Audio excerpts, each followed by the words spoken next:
நம்ம ஊர் தீமிதி திருவிழா வெகு சிறப்பாகவே நிறைவு பெற்றது. அதோட கண்டினியூ வீடியோ தான் இது. தீமிதி திருவிழா முடிஞ்சதுக்கு அப்புறம் கோயிலில் சாமி கும்பிட்றதுக்காக போயிட்டு நம்ம ஊர்லேயே இதுதான் பெரிய கோயில் திருவிழா. அவ்வளோ கூட்டத்துலேயும் உள்ள போய் சிறப்பாக சாமி கும்பிட்டு வெளில வந்துட்டோம். வருஷம் வருஷம் கலை நிகழ்ச்சிலாம் வைப்பாங்க. போன வருஷம் விஜய் டிவி புகழ் கழுத்து கார்த்தியனா வந்திருந்தாங்க. இந்த வருஷமும் விஜய் டிவி புகழ் தப்பாட்டம் தான் வந்திருந்தாங்க. தப்பு சத்தம் காதை கிழிக்கிற அளவுக்கு வாசிச்சாங்க. அப்புறம் பார்த்தீங்கன்னா பசங்க எல்லாரும் நல்லா ஜாலியாக என்ஜாய் பண்ணிட்டு இருந்தாங்க. தப்பாட்டத்து கூடவே அப்புறம் கரகம் வச்சு ஆடிட்டு இருந்தாங்க. அப்புறம் புலி வேஷம் போட்டிருந்தாங்க. மயில் வச்சு ஆடிட்டு இருந்தாங்க. அப்புறம் வந்து அந்த அண்ணன்கள் எல்லாருமே வந்து இந்த மண்ணெண்ணெய் வாயில் வச்சு அந்த பெட்ரோல் மூலியமாக நெருப்பு வர மாதிரி இந்த மாதிரிலாம் ஒவ்வொன்றுமே செஞ்சுட்டு இருந்தாங்க.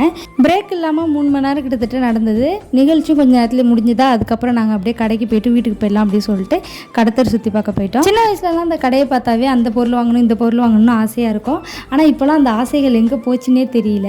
நாங்கள் அப்படியே ஸ்நாக்ஸ்லாம் சாப்பிட்டுட்டு அப்படியே கடத்தர் சுற்றி பார்த்துட்டு வந்துட்டோம். எல்லாமே இந்த குட்டி பசங்களுக்கு பொம்மை கடை, அப்புறம் வந்து ஃபிஷ் டேங்க் இதுதான் விற்றுக்கிட்டு இருந்தாங்க. அப்புறம் தனி பாப்பாவுக்கு மட்டும் விளையாட்டு ஜாமான் வாங்கிட்டு வீட்டுக்கு வந்துட்டோம். டாடா பை, நெக்ஸ்ட் வீடியோவில் பார்க்கலாம்.